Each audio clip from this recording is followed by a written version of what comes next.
Welcome to episode 140. I'm Stuart McCullough, I'm the CEO of VHIA. And now it's time for this week's Industrial Roundup.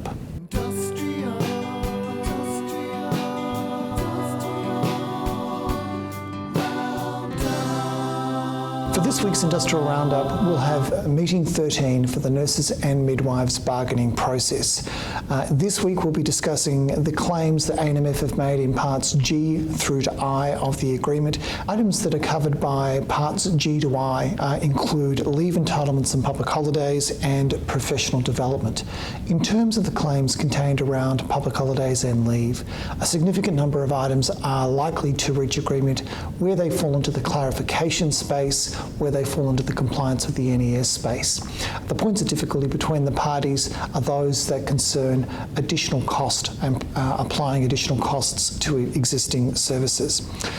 We mentioned last week that the community health claim had been provided to ANMF, and that will be discussed further.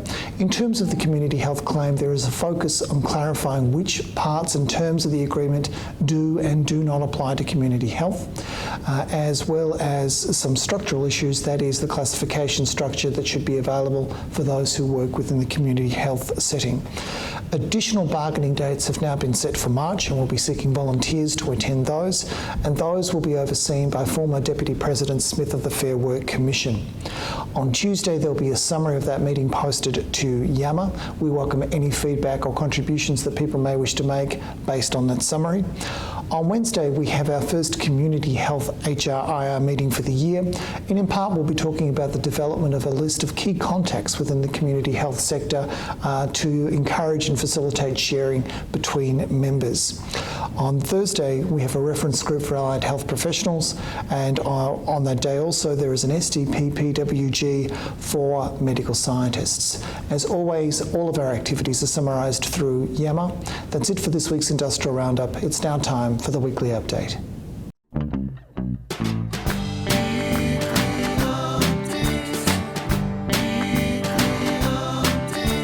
Welcome to the weekly update. Today we are joined by Clinton Tomeldan, where we go in depth with a particular topic. Welcome, Clinton. Thank you, Ram. I'm glad to be here. So we usually do a clue, but given the seriousness of this topic, we've decided not to do a clue today. Today's topic is about the new industrial manslaughter criminal offences that have come into Victoria. Yeah, that would be an important topic for employers to wrap their head around, given industrial manslaughter is now a criminal offence in Victoria under new laws passed by the state's parliament. What are the objects of the new workplace manslaughter offences? Yeah, good question. So the objects of the new workplace manslaughter offences are to prevent workplace deaths, to deter persons who owe certain duties under the OH&S Act, and to reflect the severity of conduct that places life at risk in the workplace. The Victorian Parliament has created Australia's highest safety fine and made Victoria the third Australian jurisdiction for industrial manslaughter being a criminal offence.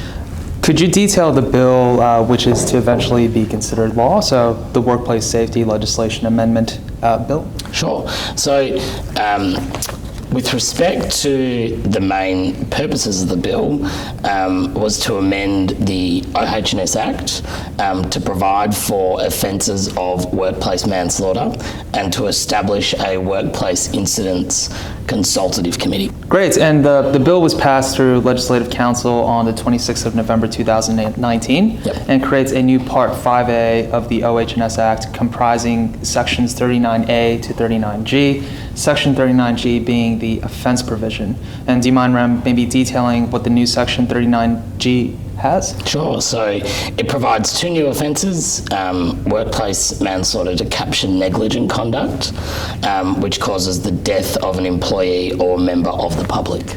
And what are the two new offences? Yep, so the first offence applies to organisations, which includes body corporates, unincorporated bodies or associations and partnerships. I believe it's also applicable to self-employed persons? Yeah, that's correct. And the second offence? Yeah, so the second offence is applicable to officers of an applicable entity, but not employees or volunteers, who owe applicable duties to ensure the health and safety of another person within the workplace.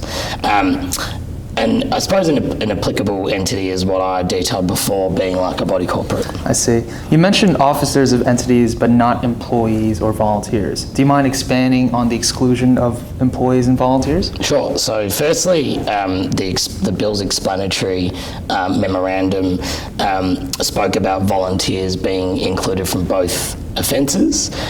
So really that people weren't discouraged from volunteering. I see. And what's the purpose, and what's its purpose, sorry? So the purpose of the workplace manslaughter offences is to hold those with the power and resources to improve safety to account, such as organisations and their officers. Employees who are not officers do not have sufficient level of power or resources to improve safety standards. I see. So what's integral is whether that officer had duties to ensure the health and safety of another person. Could you maybe describe what officers with an applicable duty include? Sure. So they're persons who participate in making decisions that affect a substantial part of the organisation's business, and persons who have the capacity to affect significantly the organisation's financial standing. I see, because generally employees don't always come to mind when you consider that kind of responsibility. Yeah, that's correct. The new manslaughter offences exclude certain duties owing to certain employees, which is under the current Section 25 of the OH&S Act. Yeah, that's correct. What are some of those certain duties which are excluded from the new manslaughter offences? Yeah, so they are employees taking reasonable care of their own health and safety, employees taking reasonable care for the health and safety of persons who might be affected by their acts or omissions within the workplace, and cooperating with their employer with respect to actions taken by their employer to comply with legislation or any regulatory requirements. That makes sense. So effectively, the duties you outline are excluded from the new manslaughter offences as they do not satisfy an applicable duty as defined in the new manslaughter offences within the OH&S Act. That's correct. I think the bill's explanatory memorandum also makes clear that nothing prevents the prosecution of those employees under the common law. For example, common law manslaughter, where their conduct has been criminally negligent and resulted in a workplace fatality, or under other criminal or occupational health and safety laws. Yep, no, that's right. So the new manslaughter offences were specifically implemented to address employer authority and their obligations to the workplace. So the Victorian government noted that 20 people have died in workplace incidents in 2019. I see, and that is tragic to hear, of course. Is there a specified date as to when the new laws will commence? Yeah, so at this stage, it's 1 July 2020 at the latest. However, it is important for employers to know that the negligent conduct before the legislation commences may still be relevant for the purposes of prosecution. So there is somewhat of a retrospective aspect to the application of these new laws. Yeah, that's correct, which is unusual given that most laws aren't retrospective. But for example, if an organisation implements an unsafe policy before commencement, that would be taken to be negligent conduct, and which causes the death after commencement, the organisation's omission to amend the unsafe policy after the commencement would be relevant for the purposes of prosecution. So employers have a lot to consider and should look to audit, identify, and amend unsafe work policies which may cause a workplace fatality post-commencement. Yep, absolutely, absolutely. And one of those would be around occupational violence. I see. Since we've discussed the applicability of the new workplace manslaughter offences, I think it would be good to identify the elements of these offences. Sure.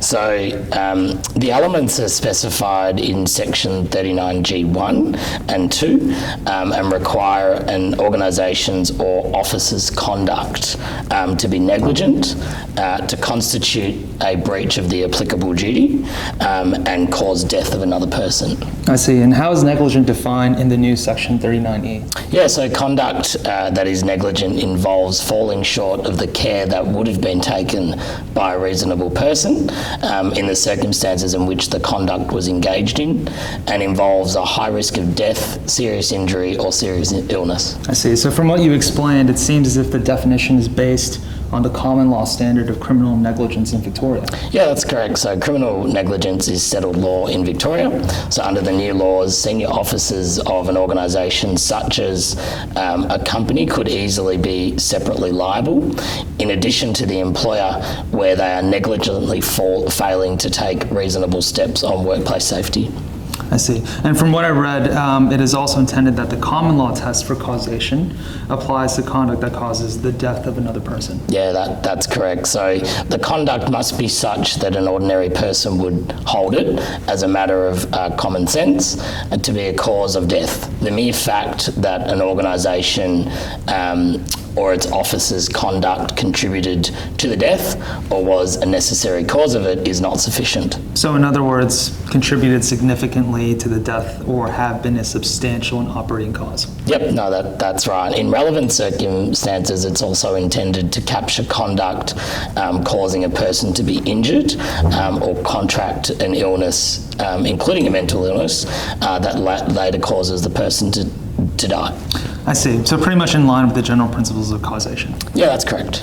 Now that we've discussed the new offenses and how the elements of these new offenses can be satisfied, would you happen to know the penalties of workplace manslaughter? Yeah, sure. So the new laws attract the highest penalty in the OH&S Act, which introduces a maximum fine of $16.5 million for employers and fines of up to $1.65 million for officers, and a maximum of 20 years imprisonment for individuals. So that's notably steep, but no laughing matter. I also add that the new workplace manslaughter offenses provide no statutory limitation period to bring proceedings for workplace manslaughter offenses. Given how significant this is to employers, employees, and the public, what should employers focus on and consider for these soon-to-be effective new offenses? Yeah, well, it's important for employers to emphasise a strong safety culture, and that can be done by ensuring they have adequate OH&S systems, instruction training and supervision. And how can employers achieve that in a practical sense? Yeah, great question. So to ensure a strong safety culture, the steps that an employer should take include reviewing potential hazards and risks in the workplace, which includes mental health risks, and ensuring that these are incorporated into their OH&S approach. That sounds reasonable given employers under the public sector agreements have obligations to OH&S. Yeah, so employers should also consider reviewing all existing policies, including unwritten practices relating to health and safety, reviewing workplace culture to ensure that any alleged negligent conduct is not authorised or permitted. Any education and awareness is a great way of improving culture, and reviewing any incident action plans and responses, so employers are proactive in their approach. I see. Well, thank you, Ram, for inviting me to this discussion. No worries. Thank you, Clinton, for joining me. We hope you thought this was an informative overview. Thank you.